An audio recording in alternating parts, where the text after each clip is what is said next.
السلام علیکم پیارے ناظرین۔ حضرت موسیٰ علیہ السلام اللہ تعالیٰ کے جلیل القدر اور نبی رسول تھے جن کا ذکر قرآن مجید میں سب سے زیادہ آیا ہے۔ آپ کا تعلق بنی اسرائیل کے قبیلے سے تھا اور آپ کا زمانہ حضرت یوسف علیہ السلام کے بعد کا ہے۔ اس وقت مصر میں فرعون نامی بادشاہ حکمرانی کر رہا تھا جو خود کو خدا کہلواتا تھا اور بنی اسرائیل پر ظلم اور ستم کرتا تھا۔ جب حضرت موسیٰ علیہ السلام کی ولادت ہوئی تو فرعون نے خواب دیکھا کہ بنی اسرائیل میں سے ایک لڑکا پیدا ہوگا جو اس کی سلطنت کا خاتمہ کرے گا۔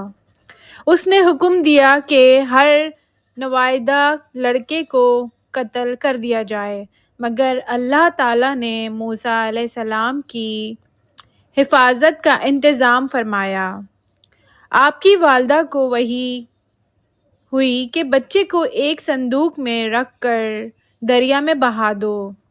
وہ صندوق فرعون کے محل کے قریب جا لگا اور فرعون کی بیوی آسیہ جو نیک دل عورت تھی، اس نے بچے کو اٹھایا اور فرعون سے کہا، یہ آنکھوں کی ٹھنڈک ہے، اسے قتل نہ کرو۔ یوں موسیٰ علیہ السلام فرعون کے محل میں ہی پروان چڑھے۔ جوانی میں ایک دن آپ نے ایک مصری قبطی کو بنی اسرائیل کے ایک شخص پر ظلم کرتے دیکھا۔ آپ نے اسے بچانے کے لیے ایک گھونسا مارا جس سے وہ مر گیا۔ آپ خوف زدہ ہو گئے اور مصر سے مدین کی طرف ہجرت کر گئے۔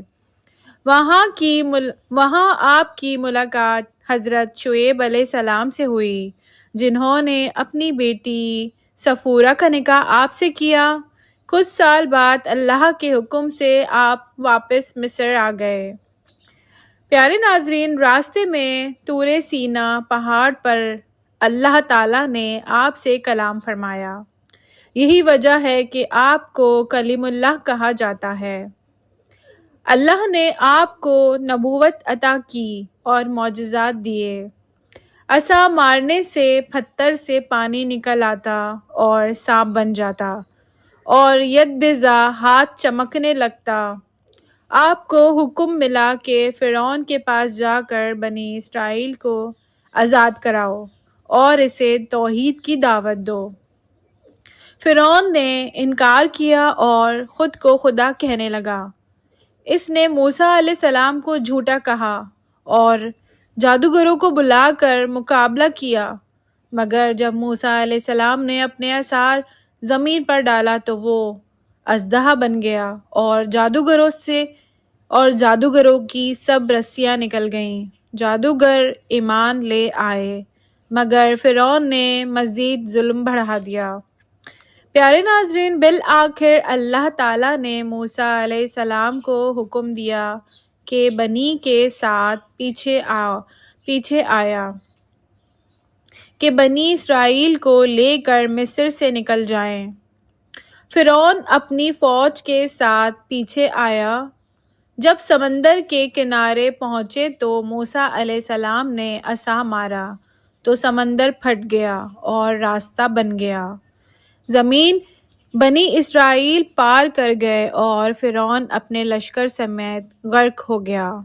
اس کے بعد آپ کو تورات دی گئی جو بنی اسرائیل کے لیے شریعت اور ہدایت تھی، مگر بنی اسرائیل نے بارہا نافرمانی کی، بچھڑے کی پوجا کی اور وعدے توڑے۔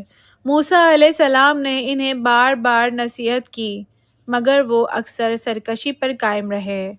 حضرت موسیٰ علیہ السلام نے ساری عمر اللہ کی توحید، عدل اور حق کی دعوت دی۔ آپ کا وصال صحرائے طیٰ اردن کے قریب میں ہوا۔ آپ انبیاء کرام میں سے ایک عظیم نبی ہیں جنہیں اللہ تعالیٰ نے اپنی کتابوں، معجزات اور کرب خاص سے نوازا۔ قرآن میں ان کی سیرت اہل ایمان کے لیے صبر، یقین اور توحید کا درس ہے۔ خلاصہ، حضرت موسیٰ علیہ السلام کی زندگی ظالم کے مقابلے میں حق کی فتح، توحید کی دعوت، صبر و استقامت اور اللہ پر کامل بھروسے کی روشنی کی مثال ہے۔ پیارے ناظرین، امید کرتے ہیں کہ آپ کو یہ مختصر سی ویڈیو پسند آئی ہوگی۔ اگر آپ ہمارے چینل پر پہلی بار آئے ہیں تو ہمارے چینل کو اپنے پیاروں کے ساتھ شیئر کیجیے، اور میں ملتی ہوں آپ سے اگلی ویڈیو میں۔ اللہ حافظ دوستو۔